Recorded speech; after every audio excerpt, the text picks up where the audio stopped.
un privilège d'être avec vous ce matin.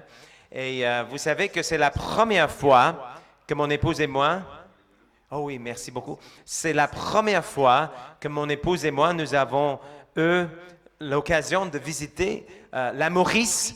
Et nous espérons vraiment que ce n'est pas la dernière fois. Nous sommes tombés en amour avec les Mauriciens. L'église ici est une église en feu. C'est une église qui va de l'avant. Et moi, je suis convaincu que le Seigneur, il va faire infiniment au-delà de tout ce que vous pouvez demander ou même imaginer dans les jours à venir. Déjà, c'est extraordinaire de voir ce que le Seigneur a fait vraiment dans peu d'années.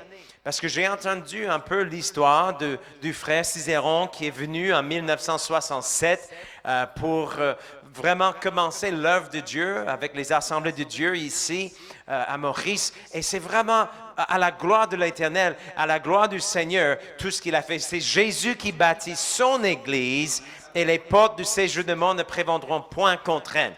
Et donc déjà ce matin, j'ai eu l'occasion de rencontrer quelques diacres qui étaient parmi les premiers baptisés aussi, votre pasteur, parmi les premiers baptisés dans ce mouvement vraiment du Seigneur qui a commencé en 67. Et regardez qu'est-ce que Dieu a fait dans peu de temps.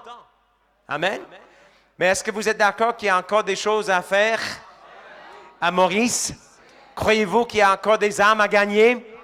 Encore des églises à implanter? Et voilà, donc le meilleur est à venir. Regardez votre voisin, votre voisine dit, le meilleur est à venir. Alléluia. Le meilleur est à venir pour vous. Le meilleur est à venir pour votre église, pour votre ville, pour votre pays et pour l'église du Seigneur Jésus-Christ partout dans le monde. Et donc ce matin, je voulais prendre juste quelques instants pour nous présenter un peu, parce que moi, je sais, quand j'écoute quelqu'un pour la première fois, j'aimerais savoir, mais c'est qui? Il vient d'où? Qu'est-ce qu'il fait? Et donc, juste pour vous donner un petit aperçu du pourquoi on est là, parce que je crois surtout la chose le plus importante, c'est que Jésus est là. Comme mon épouse a dit, c'est lui qui est ici. Et on sait que là où est l'Esprit de Dieu, là est la liberté. Amen. Et donc, on s'attend à ce que le Seigneur va faire quelque chose ce matin. Il y a vraiment un dépôt de l'Esprit qui va être fait. Et ce dépôt va nous enrichir. Ce dépôt va nous fortifier. Ce dépôt va nous équiper pour atteindre le maximum de notre potentiel dans le Seigneur Jésus. Amen. Nous sommes tous les frères et les sœurs, même si on ne s'est jamais vus auparavant. Comme ma femme a dit, on arrive ici, on ressent le même l'Esprit Saint, la même présence de Dieu et le même esprit de foi. Et donc, c'est merveilleux d'être dans la famille de Dieu, n'est-ce pas?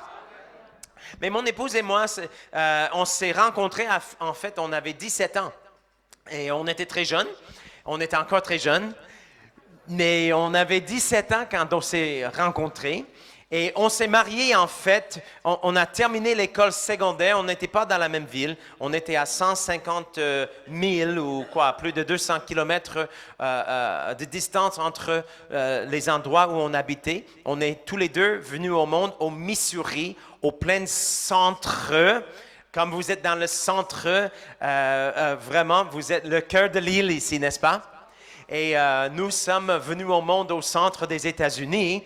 Et on s'est rencontrés à l'âge de 17 ans en fait, c'était une conférence pour les journalistes dans les écoles secondaires. J'étais rédacteur-chef de notre journal à mon école et elle était le rédacteur pour les photos. Et on s'est vus là-bas dans une autre ville, même pas la ville où on habitait. Mais on est tombés en amour par la grâce de Dieu. Amen. Mais laisse-moi vous dire qu'on a terminé l'école secondaire le mois de mai. On s'est mariés le mois de juin. On a déménagé dans une autre ville à 800 kilomètres plus loin, à Tulsa, en Oklahoma, pour commencer l'école biblique, pour vraiment se préparer pour le ministère. Et donc, voilà. Donc, en septembre, on a commencé l'école biblique et on n'a pas arrêté depuis. Et donc, le Seigneur nous a bénis avec 5 enfants. Vous voyez l'image ici sur l'écran, je crois. On a 4 garçons, une fille, une belle fille. Et maintenant, la prochaine image, c'est on a notre premier petit-enfant. Et que c'est merveilleux d'être grand-papa. N'est-ce pas, pasteur? Cette fois, je ne suis pas jaloux. J'ai juste dit à lui dans la voiture, j'espère un jour avoir 7 petits-enfants comme vous. Et c'est vraiment, peut-être même plus. On a 5 enfants. Si tous nos enfants font comme nous, on peut avoir 25 petits-enfants. Ça serait bien. Génial. Je suis prêt. Ma femme et moi, et on est prêts. Mais vous savez que je vais partager un peu cette histoire pendant le message parce que ça va de pair avec ce que nous allons voir. Aujourd'hui, on va voir comment donner naissance au plan de Dieu pour votre vie. Dieu a un plan pour votre vie. Comme il avait un plan pour le frère Cicéron qui est venu en 1967, il est venu à Maurice et regarde, vous êtes là aujourd'hui parce que cet homme de Dieu a suivi le plan de Dieu, n'est-ce pas? Et vous avez quelque chose à faire aussi ici sur la terre. Et donc, ma femme et moi, j'ai commencé à prêcher à l'âge de 17 ans. En fait, ensuite, on a fait l'école biblique et le Seigneur nous a donné une vision pour les pays francophones. Il a vraiment mis dans notre cœur un désir pour les pays francophones. On est de toute évidence notre langue maternelle, c'est l'anglais. Mais pendant l'école biblique, on a commencé à étudier le français. Et donc, on a commencé à faire les voyages à court terme en France et on prêchait la parole en France. On habitait en France pendant 2 ans. Mais en 1989, le Seigneur nous a parlé à propos du Québec. Et en 1994, nous avons déménagé dans la province du Québec et on est pasteur au Québec depuis 24 ans. Et on était pasteur principal de l'Église chrétienne La Vie Comblée pendant toutes ces années. Et on a aussi la joie vraiment de vous annoncer que depuis quelques ans maintenant, on travaille avec ce monsieur, pasteur Ken Mafo. Il a le même nom que moi, qui est vraiment quelque chose parce qu'il n'y a pas d'autre Ken au Québec que je connais. Mais il est né au Congo. Il est congolais de naissance, mais il a grandi au Québec à partir de l'âge de 3 ans. Il s'est marié. En fait, c'est moi qui ai célébré le mariage entre lui et son épouse Valérie. Mais c'est eux maintenant qui ont pris la charge de la vie quotidienne de l'Église de La Vie Comblée. Et cela nous libère de vraiment continuer avec une vision un peu plus apostolique pour faciliter l'implantation des églises. Pas forcément implanter l'Église nous-mêmes, mais nous travaillons avec les autres leaders, les autres groupes, les autres dénominations, même pour donner les formations, pour aider à implanter davantage des églises. C'est merveilleux. Aussi pour fonder les écoles bibliques et pour distribuer la parole de Dieu, des publications, le média dans la langue française. Et donc ça, c'est qu'est-ce qu'on fait depuis longtemps, mais maintenant, on le fait vraiment à un autre niveau et c'est génial. Donc, la prochaine image que vous avez, depuis 2007, on a commencé plusieurs campus de l'école biblique en français à Drummondville, Montréal, Québec, Carrefour en Haïti, avec nos collègues de la France à Nice, Paris, Genève et Oron-la-Ville. Donc, prochaine image, là, je pense. Ça, c'est l'école en Haïti. En Haïti, ils parlent créole aussi. Moi, capable de parler un peu créole. Hein? Moins content en pile, voyez-nous matin là. Mais le créole est différent qu'ici, mais je comprends quand même. Hein? Mon le cœur lit dans la joie. Amen, gloire à Dieu. Et donc, ça, on avait commencé avec 320 étudiants. La plupart étaient déjà les pasteurs, les épouses des pasteurs. Et c'est vraiment merveilleux de voir qu'est-ce que Dieu fait en Haïti. Prochaine image, on peut regarder vite. Ma femme fait les conférences pour les madames en Haïti. Et donc, par exemple, on a une autre photo de ça, je pense. Il y avait beaucoup des femmes qui viennent pour cela. Prochaine image, juste rapidement, juste pour vous présenter. Ça, c'est la deuxième promotion de Rhema Haïti. On avait 274 diplômés. Et juste le mois de mai, on a eu une deuxième promotion avec 247 diplômés. Et c'est merveilleux de voir qu'est-ce qu'ils font. Ils implantent les églises, ils œuvrent dans le ministère. Ça, c'est la remise du diplôme. Cette journée-là, on avait comme 2400 personnes en assistance. C'était vraiment merveilleux, à la gloire du Seigneur. Et donc, prochaine image. Donc, par exemple, ça, c'est quelque chose, un bon rapport. Vous aimez les bons témoignages? Il est parmi nos diplômés de l'école biblique, mais il est aussi le chef de police de Pétionville, la ville la plus importante probablement de Haïti. C'est lui qui est responsable pour les zones présidentielles. Et en même temps qu'il était étudiant, il a implanté une église aussi, c'est merveilleux. Mais il a commencé l'association des policiers chrétiens d'Haïti. Donc, il y a un regroupement. Il y a beaucoup de policiers qui sont venus au Seigneur et ils prêchent la parole de Dieu en uniforme pour démontrer aux jeunes que vous n'avez pas besoin d'être un bandit ou dans le crime pour avoir du pouvoir, mais vous pouvez avoir le pouvoir au nom de Jésus. Amen. Et c'est merveilleux. Donc, on voit le Seigneur faire des grandes choses. Et prochainement, on a vraiment un cœur pour l'Afrique francophone. Vous savez qu'il y aura 700 millions de francophones en 2050. 80% seront en Afrique. Amen. Donc, le mois de juin, on avait la joie de rencontrer, je pense, la prochaine image. En fait, ça, c'est au quartier général des Assemblées de Dieu du Bénin.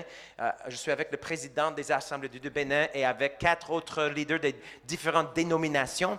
Et on parlait de comment on peut collaborer ensemble. Et c'est vraiment bien de voir le Seigneur ouvre les portes au Bénin actuellement. Donc, priez pour le Bénin.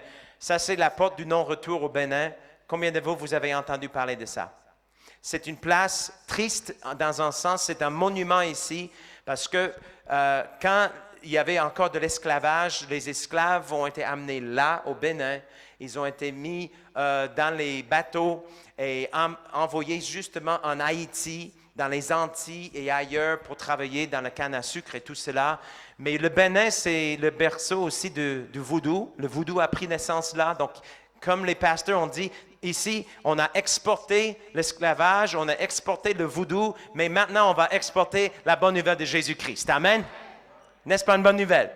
Donc, Dieu fait des grandes choses. Donc, c'est un peu qu'est-ce qu'on fait. Et pourquoi on est là, c'est parce qu'on avait l'invitation de pasteur Devin à Bambou et il nous semblait bon de venir. Et quelle joie de rencontrer l'église à Bambou. Ils sont merveilleux. Comme vous êtes merveilleux. On ressent le même esprit. Et on est là tout simplement pour vous encourager dans le Seigneur et mutuellement de s'entraider dans le Seigneur. L'apôtre Paul a dit aux Romains qu'il avait le désir d'aller à Rome pour déposer un don spirituel, mais d'être encouragé mutuellement dans leur foi. Et je suis là pour vous dire que et mon épouse et moi, nous sommes tellement encouragés par la foi de l'Église de la Maurice. De voir comment vous travaillez ensemble dans l'unité de l'esprit, c'est quelque chose qu'il ne faut pas prendre pour acquis. Dieu est à l'œuvre dans votre pays. Amen. Mais j'ai cette conviction que le meilleur est à venir pour vous. Amen. Combien de vous croyez que le meilleur est à venir? Encore une fois, regardez l'autre personne à l'autre côté et dites, le meilleur est à venir. Alléluia. Alléluia. Est-ce que vous êtes prêts à recevoir la parole de Dieu ce matin? Donc, si vous avez une Bible, j'aimerais vous inviter à me montrer votre Bible. On a mis sur un PowerPoint les versets de la parole que nous allons voir. Mais il y a une déclaration de la foi que nous aimons faire à notre Église, la vie comblée, depuis de longues années. Parce que Jésus nous a enseigné et la parole de Dieu nous enseigne que ce qu'on dit avec sa bouche, en croyant du cœur, s'accomplira. Hein? Si tu confesses de ta bouche le Seigneur et tu crois dans ton cœur que Dieu l'a ressuscité, tu seras sauvé. Donc, si tu dis à cette montagne, ôte-toi de là, et si tu ne doutes pas dans ton cœur, il y a quelque chose qui est relâché quand on déclare la même chose que Dieu déclare. Donc, on va dire ceci. Voici ma Bible. C'est la parole inspirée de Dieu. Je suis tout ce qu'elle dit que je suis. Je possède tout ce qu'elle dit que je possède. Et je peux faire tout ce qu'elle dit que je peux faire. Je vais maintenant recevoir la semence incorruptible de la parole de Dieu. Je ne serai jamais plus pareil, mais je serai changé, transformé de gloire en gloire dans l'image de Jésus. Amen. Amen. Comment donner naissance au plan de Dieu pour votre vie? Combien de vous croyez que Dieu a un plan? Il est un planificateur. Amen. C'est un Dieu d'ordre, c'est un Dieu de toute sagesse et de toute intelligence. Il est un Dieu extraordinaire. Et selon Jérémie 29, 11, on voit, « Je connais les projets que j'ai formés sur vous, dit l'Éternel, projets de paix et non du malheur, afin de vous donner un avenir et de l'espérance. » Est-ce qu'on peut dire ensemble, Dieu a un plan pour ma vie? Amen. Et c'est un bon plan, c'est un plan extraordinaire. Et moi, je sais qu'il n'y a rien de plus important dans la vie que de faire la volonté de Dieu. Rien de plus important que de se soumettre à lui et de faire ce qu'il veut qu'on fasse ici sur la terre. C'est là où se trouve le bonheur. C'est là notre raison d'être. Dieu a un plan et je veux accomplir son plan. Et c'est pourquoi Actes chapitre 13, verset 36 est devenu un de mes versets de vie. C'est un verset qui m'interpelle. C'est un verset qui me parle tellement. Et je veux partager ce verset avec vous ce matin. Et ça parle du roi David. David, qui était appelé un homme selon le cœur de Dieu parce qu'il était prêt à faire toute la volonté de Dieu. Vous voulez être un homme ou une femme selon le cœur de Dieu? Amen. Alors David, il dit, David après, tout le monde dit après. Encore une fois, après. Après avoir en son temps servi au dessein de Dieu, il est mort, il a été réuni à ses pairs et a vu la corruption. Mais j'aime ce verset parce qu'il y a tellement de choses dedans. Ça nous montre que le roi David a contribué au plan de Dieu dans sa génération. Il y avait quelque chose en particulier que David avait besoin de faire. Et il l'a fait. Et ensuite, il est mort. Mais il n'est pas mort avant d'avoir accompli le plan de Dieu pour sa vie. Amen. Et ça, c'est important parce que vous savez qu'il n'y a rien que le diable aimerait plus que de vous faire mourir avant d'avoir accompli le plan de Dieu pour votre vie. Et je sais, ce verset est important pour moi parce que même quand j'étais jeune, un jeune homme dans mes vingtaines, j'ai eu beaucoup d'attaques au niveau de ma santé. J'ai commencé, quand j'étais dans mes vingtaines, d'avoir les symptômes neurologiques qui étaient vraiment dérangeants. Et j'ai consulté même un médecin, le neurologue, il entendait qu'est-ce qui se passait dans mon corps. Il disait, selon moi, je suis presque certaine que tu as une tumeur au cerveau. Ce n'est pas une chose qu'un jeune homme veut entendre, vous êtes d'accord? Mais ils ont fait les examens et non, il n'y a pas de tumeur, mais peut-être c'est le sclérose en plaques parce que les symptômes que vous avez, ça ressemble à cela. Donc, pendant des longues années, j'avais des symptômes et écoute, l'ennemi aimerait qu'on meure jeune et il mettait les pensées dans ma tête. « Ah, tu vas mourir, tu vas mourir, tu vas mourir. » Il disait la même chose avec ma femme. Ma femme avait constamment les attaques dans sa... « Ah, ton mari va mourir, tu vas être veuve, tu vas te laisser seule avec les enfants. » Alors, et ça durait longtemps comme ça jusqu'au jour où j'ai dit « Non, je ne vais pas mourir avant d'avoir accompli la volonté pour ma vie, la volonté de Dieu pour ma vie. » J'ai décidé que je vais vivre et donc j'ai dû prendre la parole de Dieu. En fait, Psaume 118, verset 17, « Je ne mourrai pas, je vivrai et je raconterai les œuvres de l'Éternel. » J'avais besoin de déclarer cela. Et j'ai pris ma Bible et j'ai médité les versets de la parole qui me donnent la promesse d'une longue vie et de la santé et de la guérison. Et j'ai médité cela matin, midi et soir, 3 fois par jour, comme quelqu'un doit prendre un médicament 3 fois par jour. J'ai pris la parole de Dieu comme un médicament 3 fois par jour. Et laisse-moi vous dire que le Saint-Esprit a fait son œuvre et je suis en bonne santé. Gloire à Dieu. Alléluia. Mais vous aussi, nous avons besoin de prendre cette décision qu'on va mourir, on va tous mourir un jour. Nous n'avons pas peur de mourir. La mort est un gain. Ah, ça va être beaucoup mieux de l'autre côté, n'est-ce pas? Ça va être beaucoup, beaucoup. Paul a dit, je suis pressé d'entre les deux. Je les désire de partir, être avec le Seigneur, ce qui est de beaucoup le meilleur. Mais je sais que ça va être plus fructueux que je reste sur la terre. Alors, nous avons besoin de dire, non, je ne vais pas mourir avant d'avoir donné naissance au plan de Dieu pour ma vie. Alléluia. J'aime beaucoup le psaume, le prochain verset que nous avons ici, c'est le psaume 91 qui dit, « Puisqu'il m'aime, je le délivrerai, je le protégerai, puisqu'il connaît mon nom, il m'invoquera et je lui répondrai. Je serai avec lui dans la détresse. Je le délivrerai et je glorifierai, je le rassasierai de longs jours. » Amen.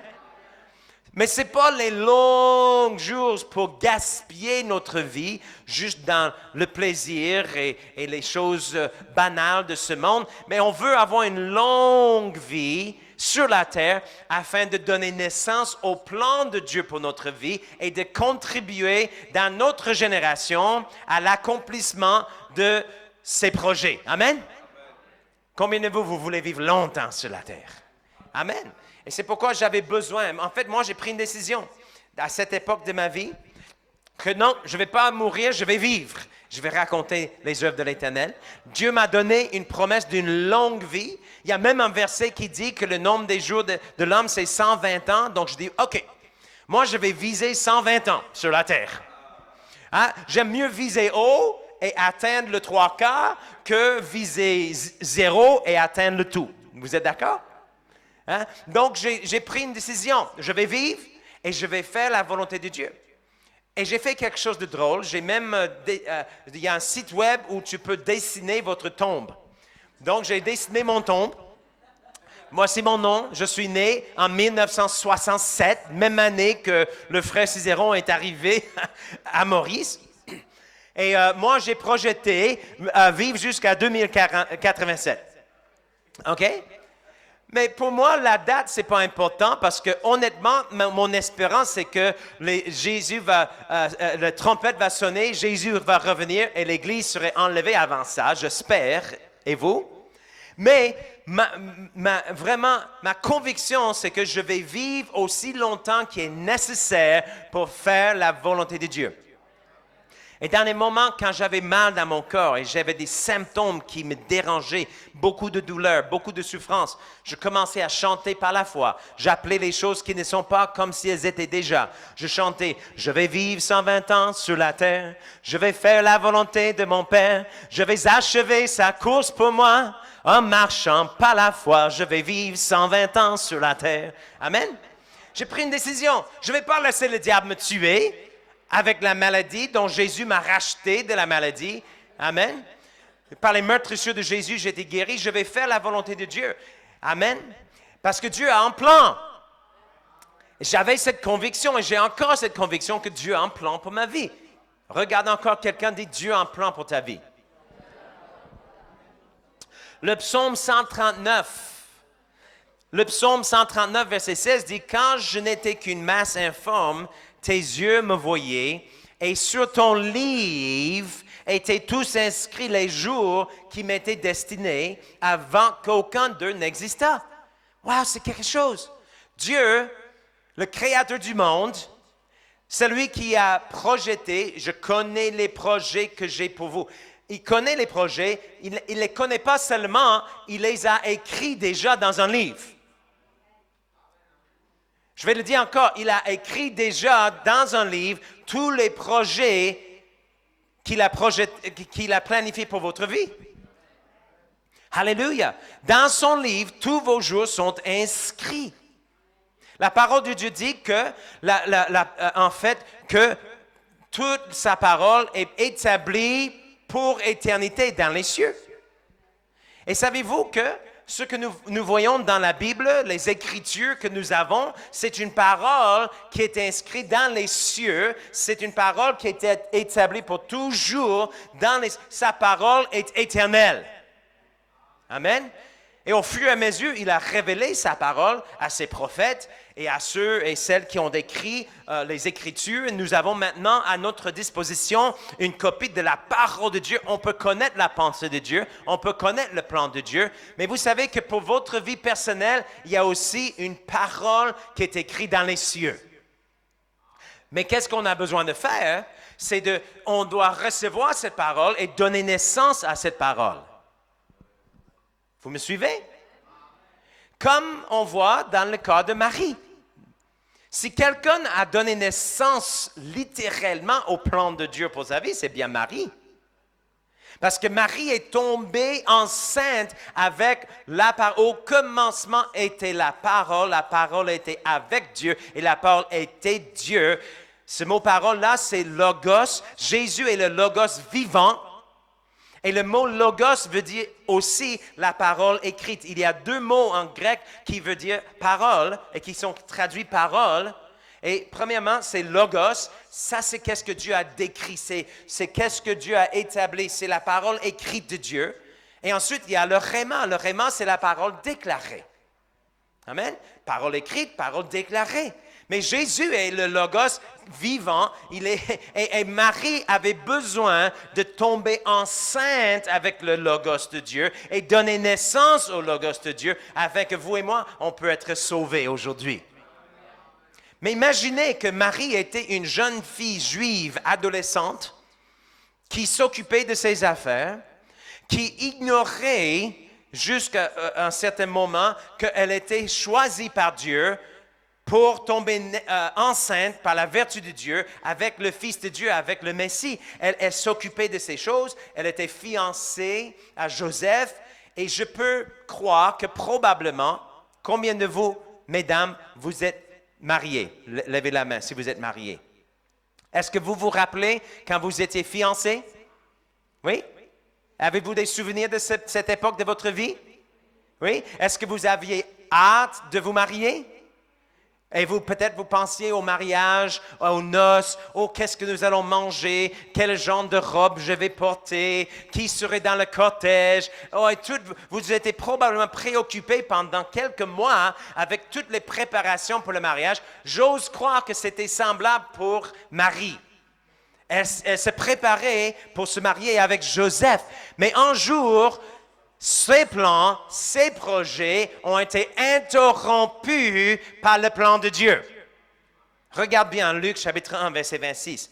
Au 6e mois, l'ange Gabriel fut envoyé par Dieu dans une ville de Galilée appelée Nazareth auprès d'une vierge fiancée, un homme de la maison de David, nommé Joseph. Le nom de la vierge était Marie. Et l'ange entra chez elle et dit, « Je te salue, toi à qui une grâce a été faite, le Seigneur est avec toi. » Troublé par cette parole, et ici c'est le mot logos, troublé par cette parole, tout d'un coup, Marie est face à face avec ce que Dieu a écrit dans les cieux à propos de sa vie avant la fondation du monde.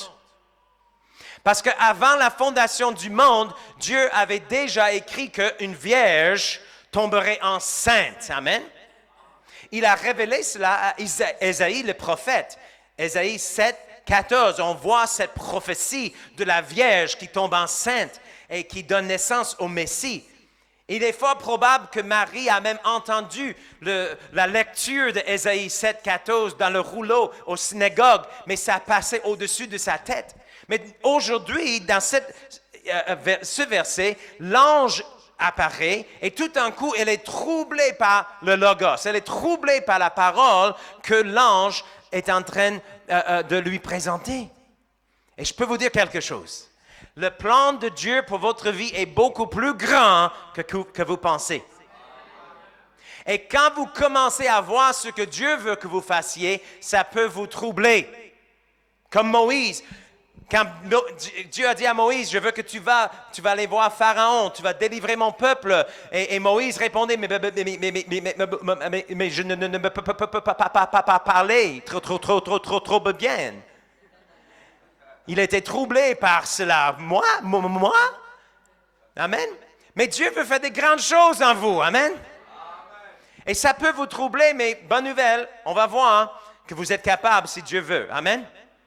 Et Marie se demandait ce que pouvait signifier une telle salutation. L'ange lui dit, « Ne crains point, Marie, car tu as trouvé grâce devant Dieu. Et voici, tu deviendras enceinte et tu enfanteras un fils et tu lui donneras le nom de Jésus. Il sera grand et sera appelé fils du Très-Haut. Et le Seigneur Dieu lui donnera le trône de David, son père.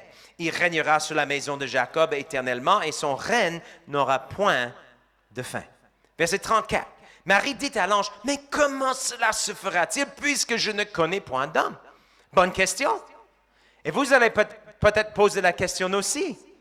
Peut-être, je ne sais pas comment ça s'est passé dans le cœur du frère Cicéron avant de venir à Maurice, mais peut-être il disait, je ne sais pas, quand il commençait à avoir une vision de venir ici, mais comment?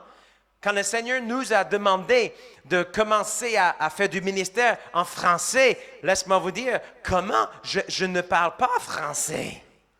Il y a des choses que Dieu va vous demander de faire qui sont au-delà de votre force, parce que comme ça, c'est Dieu qui va recevoir toute la gloire. Il choisit les choses folles de ce monde pour confondre la sagesse des hommes. Et donc, il dit, comment cela se fera-t-il puisque je ne connais point d'homme? Et l'ange lui répondit, le Saint-Esprit. Tout le monde dit le Saint-Esprit. Encore une fois, le Saint-Esprit. La réponse à la question, comment est-ce que tu vas le faire, Seigneur, c'est toujours le Saint-Esprit. Comment puis-je faire ce que tu veux que je fasse? Toujours le Saint-Esprit. Il viendra sur toi et la puissance du Très-Haut te couvrira de son ombre, et c'est pourquoi le saint enfant qui naîtra de toi sera appelé fils de Dieu.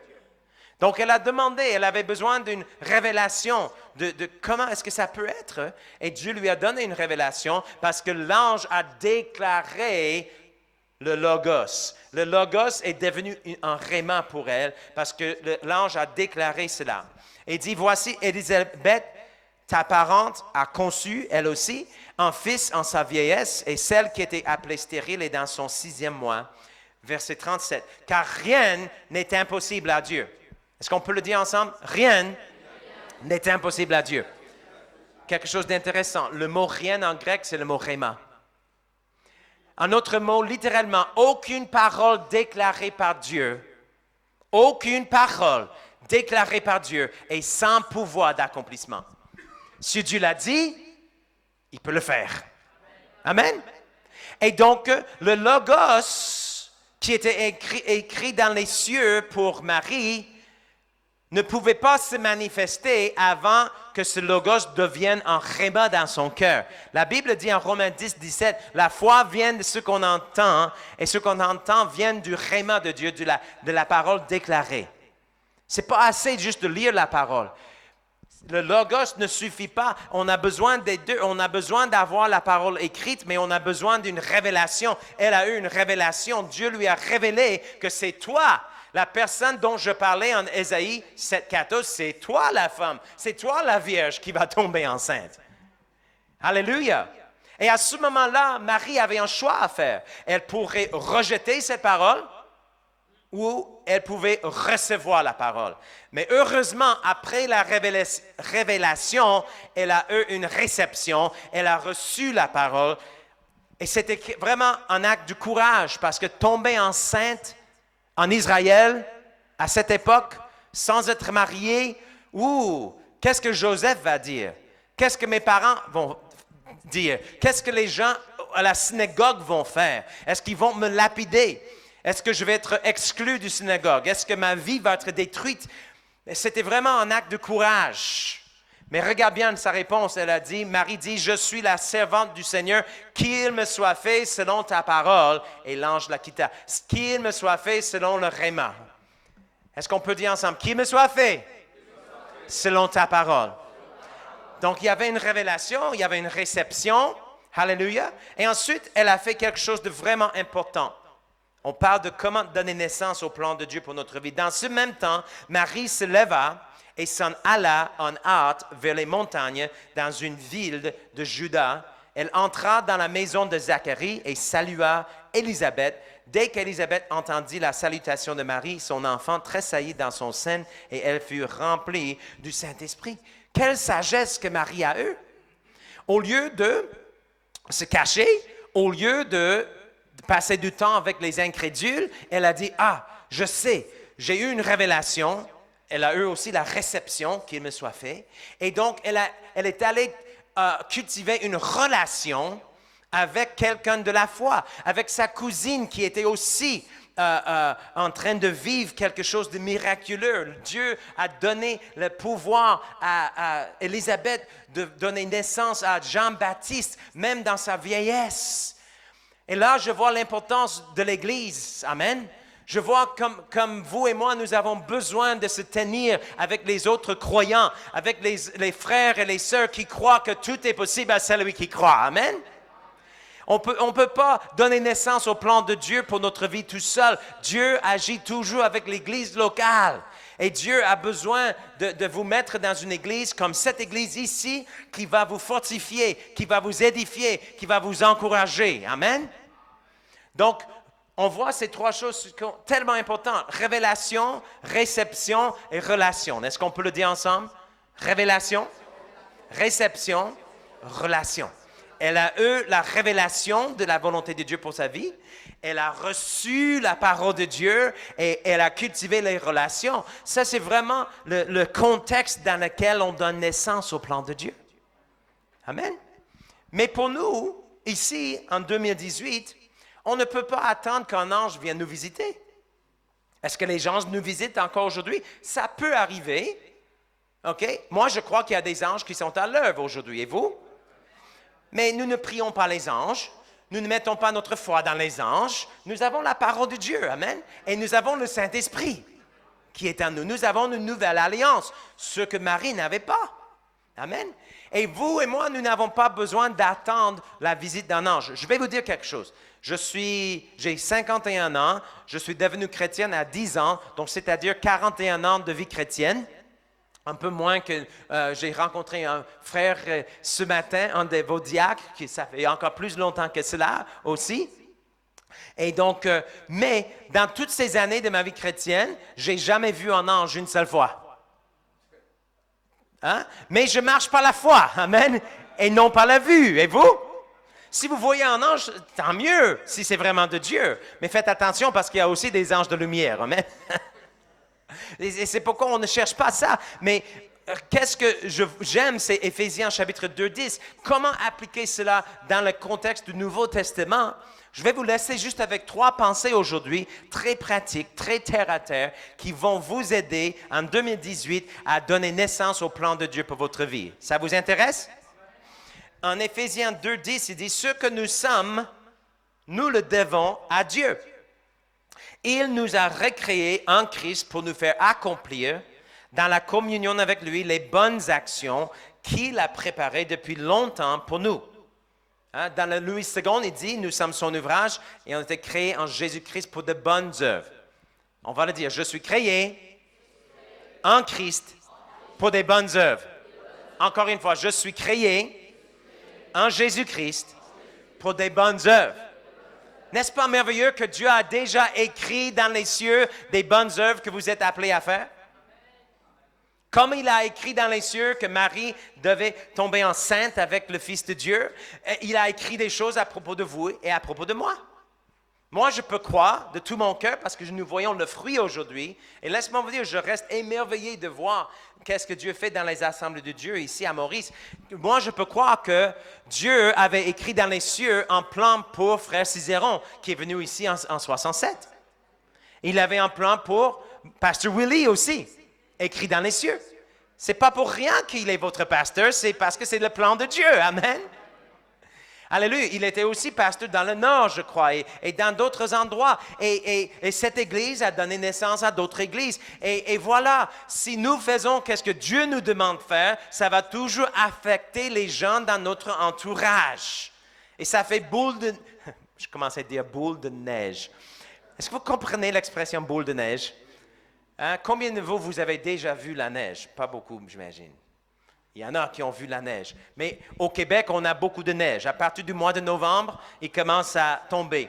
Jusqu'au mois d'avril. De novembre en avril, nous ne voyons pas le sol. On ne voit pas le sol. On a un moyen de 1 mètre de neige par terre. Des fois, ça peut s'accumuler et avec le vent, ça peut enterrer la voiture. Je ne veux pas vous faire peur, mais mon frère et ma soeur, mais c'est comme ça la réalité. Mais on peut prendre un peu de neige. On fait une petite boule et on roule le boule de neige par terre et la neige s'accumule et la boule va grossir. Et c'est comme ça, votre vie, si vous donnez naissance au plan de Dieu pour votre vie, ça va grandir et les gens dans votre entourage vont être touchés, votre ville, votre pays et le monde va être touché parce que vous avez obéi à Dieu. Amen. Alléluia.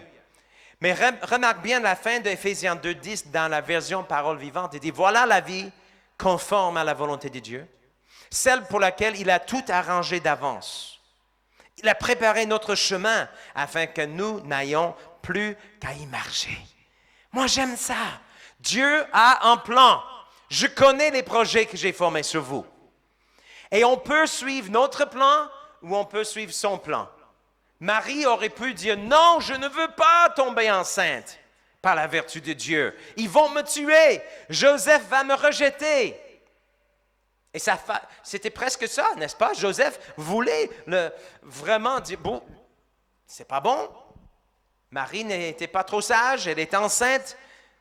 Mais non, elle a osé recevoir la parole de Dieu. Et vous et moi, si on ose recevoir le plan de Dieu, on va donner naissance à son plan. Amen. Mais quelles sont les choses qu'on peut faire d'une manière pratique pour donner naissance au plan de Dieu en 2018? Premièrement, en tant que chrétien, bien sûr, parenthèse, il faut être en Jésus-Christ. Si vous n'êtes pas en Jésus-Christ, vous êtes en dehors du plan de Dieu pour votre vie. Il y a un chemin qui semble être bon à l'homme, mais son issue, c'est la mort. On peut choisir notre vie, faire qu'est-ce qu'on veut, mais si ce n'est pas qu'est-ce que Dieu veut, on va gaspiller notre temps ici sur la terre. Si l'Éternel a bâti la maison, il travaille en vain qu'il a bâti, n'est-ce pas? Mais moi, je veux bâtir ma vie sur le roc, pas sur le sable. Mais la première chose, après avoir été né de nouveau, être en Jésus-Christ, soyez remplis de l'Esprit. Amen. Marie a eu la visite de l'ange. L'ange a déclaré le plan de Dieu. Mais vous et moi, nous avons la Bible qu'on peut étudier. Amen. Et on peut étudier la Bible aussi en priant avec notre intelligence, en créole, français, anglais ou hindi ou n'importe quelle langue que vous parlez. Mais aussi, Dieu nous a donné un outil extraordinaire. On peut prier dans l'esprit, on peut prier en notre langue. J'ai entendu ce matin plusieurs d'entre vous qui priaient en notre langue. Mais vous savez, c'est fort. Quand on fait cela, on prie la volonté parfaite de Dieu pour notre vie. Romains chapitre 8, verset 26 dit, de même aussi l'Esprit nous aide dans notre faiblesse, car nous ne savons pas ce qui nous convient de demander dans nos prières, mais l'Esprit lui-même intercède par des soupirs inexprimables. Regarde verset 27. Et celui qui sonde les cœurs connaît quelle est la pensée de l'Esprit, parce que c'est selon Dieu. On peut dire c'est selon la volonté de Dieu, ou on peut dire c'est selon le plan de Dieu qu'il intercède en faveur des saints. Moi, j'aime ça. Parce que même s'il y a des choses que j'ignore, je ne sais pas. C'est un mystère pour moi. J'ai aucune idée comment ça va se passer. Dieu sait, le Saint-Esprit est en nous. Et quand je prie en notre langue, je suis en train de prier selon le plan de Dieu, selon la volonté de Dieu. Je fais une prière parfaitement en ligne et en accord avec la volonté de Dieu. Amen. Et c'est pourquoi le prochain verset, que beaucoup de gens vont sortir du contexte, dit ceci. Nous savons du reste que toutes choses concourent au bien de ceux qui aiment Dieu, de ceux qui sont appelés selon son dessein. C'est mon dit selon son dessein. N'est-ce pas intéressant que ce verset suit directement, tout de suite après, versets 26 et 27, qui parle de l'importance de prier, que l'Esprit lui-même nous aide dans notre faiblesse. En autre mot, il y a des gens qui vont dire, quand il y a un accident d'auto et quelqu'un meurt à 16 ans, « Oh, mais toutes choses concourent au bien. » Oui, Dieu est capable de prendre ce que l'ennemi a voulu pour détruire et il peut le changer pour sa gloire. Comme il a fait avec Joseph qui était vendu en esclavage. Il prend ce que l'ennemi voulait faire pour détruire et il le change pour sa gloire. Mais, écoute, il y a trop de personnes qui vont citer ce verset hors contexte. Ce verset suit l'importance de prier dans l'esprit. Parce que le plan de Dieu pour votre vie ne va pas se passer automatiquement. Vous avez une volonté, vous êtes un libre arbitre, vous pouvez choisir de dire oui ou non à Dieu. Amen. Mais on veut dire oui, on veut dire qu'il me soit fait. On va le dire encore, qu'il me soit fait selon ta parole. Donc, plus vous priez dans l'esprit, plus vous allez voir le mystère révélé. En fait, 1 Corinthiens 14, 2 dit, en effet, celui qui parle en langue ne parle pas aux hommes, mais à Dieu, car personne ne le comprend, et c'est un esprit qui dit des... Quoi? Des quoi? Hein? Est-ce que vous croyez qu'il y a des mystères qui sont cachés encore aujourd'hui dans votre vie? Plus vous priez en langue, plus vous allez voir ces mystères révélés. Et tu peux aussi prier avec l'intelligence. Colossiens chapitre 1, verset 9, que vous soyez remplis de la connaissance de sa volonté avec toute sagesse et intelligence spirituelle. Dieu peut vous révéler son plan pour votre vie. Amen. Il y a certaines choses qui sont déjà écrites en noir et blanc. Aimez-vous les uns les autres. Amen. Aimez votre prochain. Il y a des choses, soyez toujours joyeux. C'est la volonté de Dieu à votre égard. Il y a des choses qui sont écrites en noir et en blanc, mais je ne peux pas ouvrir la Bible et trouver le premier épître de Ken Taylor et trouver qu'est-ce que je dois faire le 3 septembre 2018. Pour cela, je dois me laisser guider par le Saint-Esprit, et plus je suis rempli de l'Esprit, plus je suis guidé. En 1989, Tania et moi, ma femme et moi, on venait d'arriver de la France où on a fait 1 mois du ministère, et en revenant à Saint-Louis, au Missouri, au centre du pays, j'étais en train de faire le ménage, et on avait une balayeuse électrique, un aspirateur, et je nettoyais le tapis. Mais en faisant cela, je louais le Seigneur. J'avais du plaisir à louer Dieu, et je priais en notre langue et je chantais en notre langue. Seigneur, je t'aime, tu es bon, tu es merveilleux. Et donc, je passais vraiment un bon moment dans la présence de Dieu. Et en faisant cela, en chantant en notre langue, tout d'un coup, j'ai entendu, pas une voix audible, mais dans mon cœur, le Saint-Esprit a dit, je veux que tu commences à prier pour le Québec. Prie pour le peuple québécois. J'ai arrêté. Je suis allé voir la carte du monde que j'avais sur le mur. Je dis, le Québec, je l'ai trouvé. Je connaissais personne au Québec. J'avais jamais mis mon pied. C'était un mystère pour moi. Mais Dieu a dit, prie pour le Québec. Et on commençait à prier.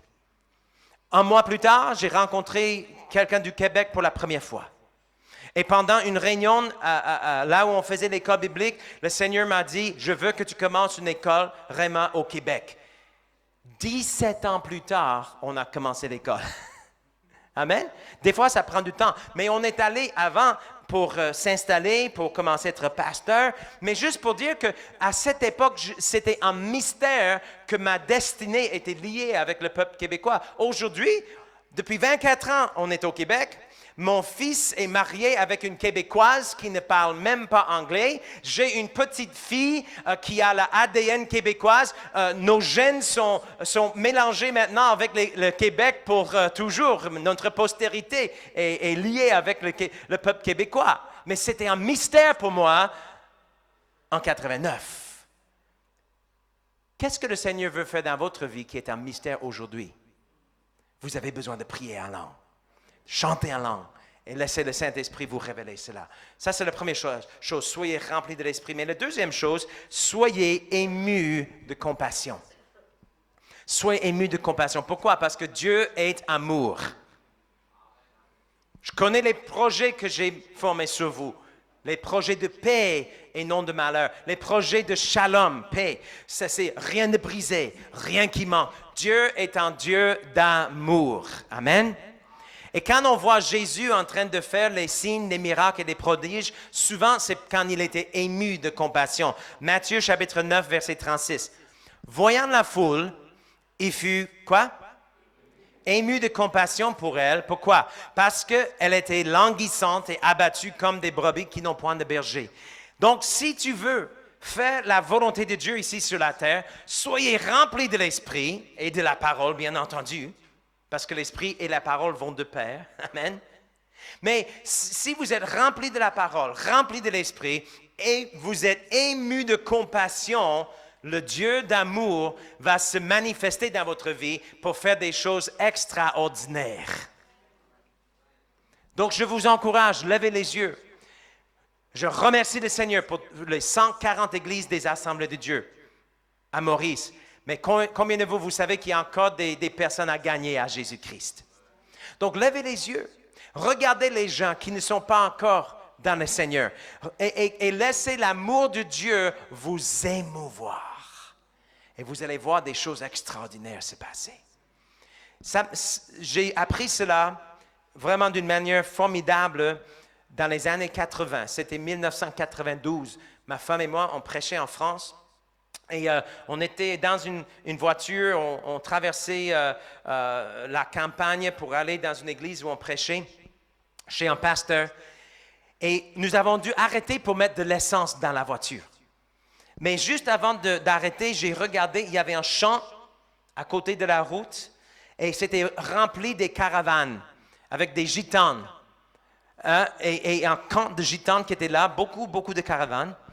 Donc, j'ai fait le plein, j'ai mis de l'essence dans la voiture et je suis entré dans le magasin pour payer. Et en arrivant à l'intérieur, j'ai vu qu'il y avait comme 20 messieurs dans la ligne avant moi qui attendaient payer à la caisse. Une vingtaine de messieurs, tous les gitanes. Et chaque monsieur avait 1, 2, des fois 3 garçons. C'était juste les hommes et les garçons. Chaque homme avait une caisse de bière et chaque garçon avait une tablette de chocolat. Et ils attendaient payer. Et ma première réaction, c'était une réaction de la chair. Oh, ça va être long. Je ne veux pas attendre que 20 messieurs payent pour la bière et le chocolat. C'était une réponse plus ou moins, plus charnelle qu'autre chose. Mais ça n'a pas duré longtemps. Tout d'un coup, j'ai levé mes yeux et je commençais à regarder ces hommes. Et j'ai regardé dans les yeux de ces hommes. Et il y avait une tristesse profonde dans leurs yeux. Il y avait comme une oppression, un nuage vraiment de dépression qui était dans l'atmosphère. Et ils étaient comme désespérés. Je les regardais et la compassion de Jésus commençait à agir. Mais je ne savais pas quoi faire. Donc on est parti. On a fait 20 minutes de route, 15-20 minutes. Et on arrête chez le pasteur et j'ai dit à ma femme, tu sais quoi? Il faut que je retourne au camp. Je ne sais pas qu'est-ce que je vais faire, je ne sais pas qu'est-ce que je vais dire, mais il faut que je retourne. Je dois faire quelque chose, je suis ému de compassion. Donc, j'ai fait le 15-20 minutes de route. J'ai garé la voiture à côté de la route et je commençais à marcher vers le camp.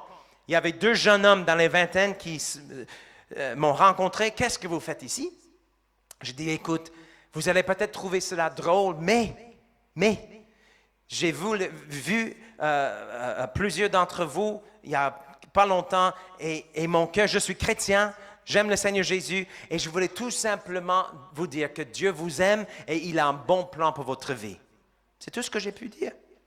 Ils ont dit, attends ici. Donc j'attendais pas loin de la route. Ils sont allés au camp, ils sont revenus quelques minutes plus tard avec un monsieur, je dirais qu'il avait 80 quelques ans. C'était le chef du camp de Gitanes. Et il a dit, pourquoi est-ce que vous êtes là? Et j'ai dit la même chose. Il m'a regardé et dit, pouvez-vous me rendre service? Qu'est-ce que je peux faire? Est-ce que vous voulez venir demain dans l'après-midi, je pense que c'était 15h, 13h, je ne m'en souviens plus l'heure exacte. Il dit, pouvez-vous venir demain et juste partager cela avec mon peuple? Je dis, oui. Donc le lendemain, on arrive avec le pasteur. Le pasteur m'a accompagné. Et donc, et je vois dans le champ, il y a 75 chaises qui sont installées dans le champ. Ils ont mis en plateforme. Il y avait un système avec les haut-parleurs et même quelqu'un avec un clavier. Et donc, on a eu une réunion de plein air. J'ai prêché la bonne nouvelle et il y avait, je ne sais pas combien de jeunes qui sont venus en avant, qui ont fléché les genoux devant Jésus, les larmes aux yeux et qui donnaient leur cœur à Jésus-Christ. Amen. Et il y avait un réveil. Et qu'est-ce que j'ai appris par la suite? C'est que dans les années 60, il y avait l'évangéliste T.L. Osborne qui avait fait des croisades en France. Beaucoup de gitanes qui sont venus au Seigneur. Mais dans ce camp-là, presque tout le monde était rétrogradé et ils se sont éloignés de Dieu. Surtout les jeunes. Il y avait beaucoup d'alcoolisme, beaucoup de problèmes. Et cette journée-là, il y avait un réveil dans le camp. Amen. Mais comment? Et là, laisse-moi vous dire. Là, je suis un jeune homme de 25 ans, quelque chose comme ça, et je me suis dit, comment est-ce que ça s'est passé qu'un jeune homme, un anglophone de Saint-Louis, au Missouri, qui a grandi dans une famille monoparentale, parce que mon père nous a abandonnés quand j'avais 9 ans, et comment est-ce que ça se peut que je me trouve en France en train de prêcher en français, en camp de gitanes, et de voir les gens venir au Seigneur Jésus-Christ? Et je dis, c'est là je fais les œuvres qui ont été prédestinées pour moi avant la fondation du monde. Mais c'est la compassion. La compassion. Soyez remplis de l'Esprit. Soyez émus de compassion et finalement, on va terminer avec ceci. Soyez prompt à obéir.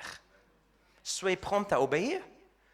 Comme là, j'ai dit à ma femme, il faut que je retourne, que je suis content que j'ai retourné. Amen. Parce que ça fait toute la différence. Tu sais, juste hier, on est allé voir un peu le sud. Oh, que c'est merveilleux. On a vu la terre de cette couleur. On a vu le Alexandra Falls. Et c'est un beau pays. Mais tu sais, à un moment donné, on passait à côté d'une petite maison avec un grand jardin. Il y avait un monsieur et une madame qui travaillaient le jardin. Et on passait devant eux. Et encore, c'est la compassion de Jésus qui est émue. Qui est venu dans mon cœur. On a continué la route et j'ai arrêté mon ami qui conduisait. J'ai dit, est-ce que tu peux me ramener à cette maison? Je crois que le Seigneur veut que je parle avec lui. Donc, on a arrêté, j'ai traversé le jardin, je commençais à parler avec lui. Et heureusement, j'ai arrêté parce que c'est un monsieur qui est hindou, mais je savais que dans mon cœur qu'il avait déjà eu comme un contact avec le Seigneur. Il a dit, oui, j'ai un ami qui est chrétien. Il m'a amené à l'église à 2 reprises, l'Assemblée de Dieu qui était proche de là-bas, mais il y a des choses qui n'ont pas trop fonctionné. Mais c'était merveilleux parce que c'était comme surnaturel que le Saint-Esprit m'a dit d'aller lui parler. Amen. Il y a des uns qui plantent, d'autres qui arrosent, mais c'est Dieu qui fait croître. Et c'était bien, il était tellement ouvert, tellement réceptif à la parole de Dieu. Il n'a pas prié, mais je pense qu'il est proche. Amen. Alléluia. Soyez prompt à obéir. Regardez quelqu'un à côté, dit soyez prompt à obéir. Jésus a dit, en fait, tu t'en souviens, le premier miracle que Jésus a fait, il a changé l'eau en vin. Mais la mère, Marie, on a parlé de elle tantôt, aux noces de Canaan, elle a dit ceci au serviteur. Sa mère dit au serviteur, si Jésus vous commande quelque chose, faites tout ce qu'il vous dira. Regarde quelqu'un et dit, si Jésus vous demande quelque chose, hein? Faites tout ce qu'il vous dira. Ça, c'est la clé de donner naissance au plan de Dieu. On est rempli de l'Esprit, on est ému de compassion et on est prompt à obéir. Alléluia.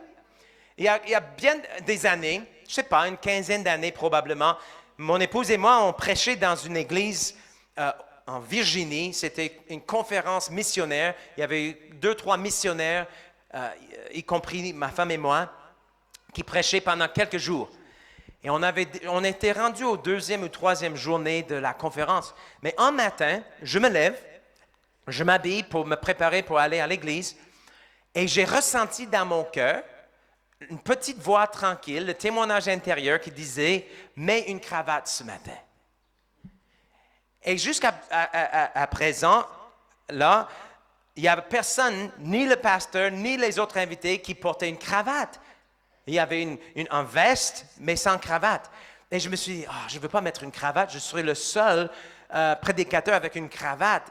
Ça serait encore plus confortable sans cravate aujourd'hui, donc j'ai hésité. Mais la deuxième fois, c'est comme, mais une cravate.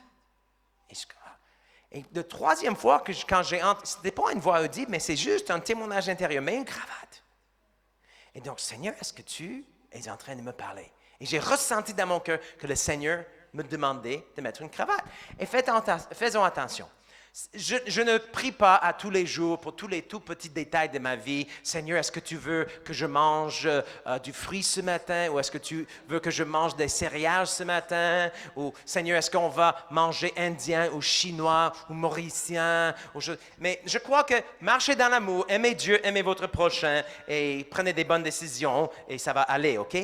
Mais des fois, le Saint-Esprit, il nous parle. Et cette journée-là, il me parlait, mais une cravate. Donc, j'ai obéi. J'ai dit, OK, j'ai mis la cravate.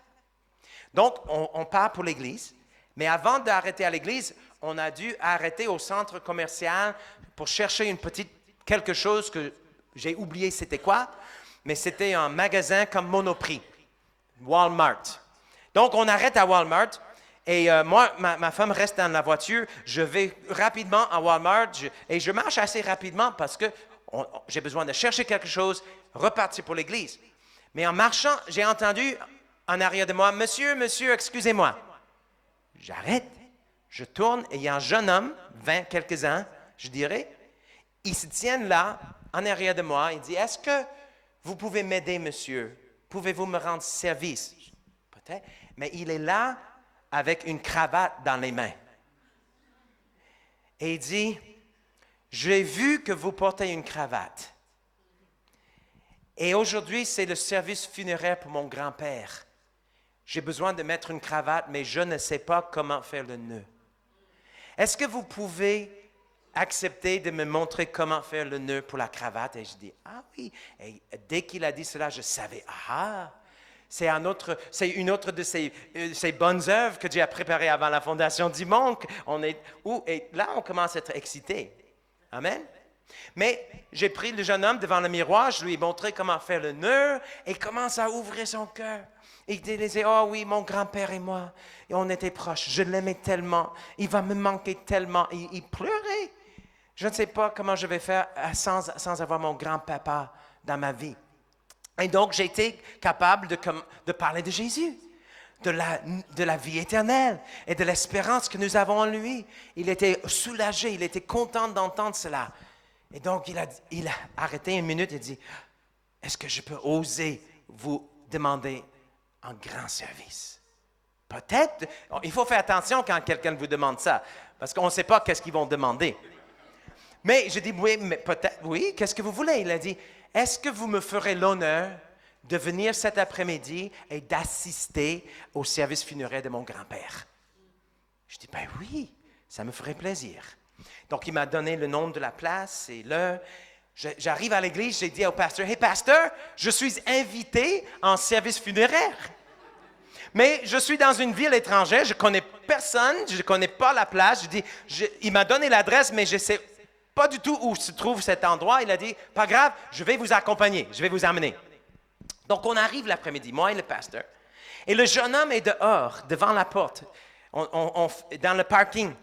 Et dès qu'on quitte le véhicule, on voit il est comme ému. Il dit, « vous êtes vraiment venu, merci d'être venu. Viens, je veux vous présenter à ma famille. » Donc on entre, et c'était une grande salle, parce qu'il y avait entre 100 et 150 personnes dans la salle, grande salle.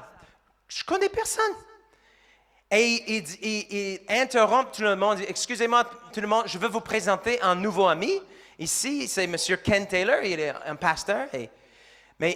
Ensuite, il me regarde et dit, « Est-ce que vous pouvez leur expliquer et leur dire ce que vous m'avez dit au magasin concernant Jésus-Christ? » Donc, je ne m'attendais pas à ça, mais là, je me trouve encore dans une ville étrangère avec une famille inconnue, 150 personnes qui me regardent et donc j'ouvre la bouche et je prêche le message de Jésus-Christ et la nouvelle naissance et qu'en Jésus on peut avoir la vie éternelle. Amen.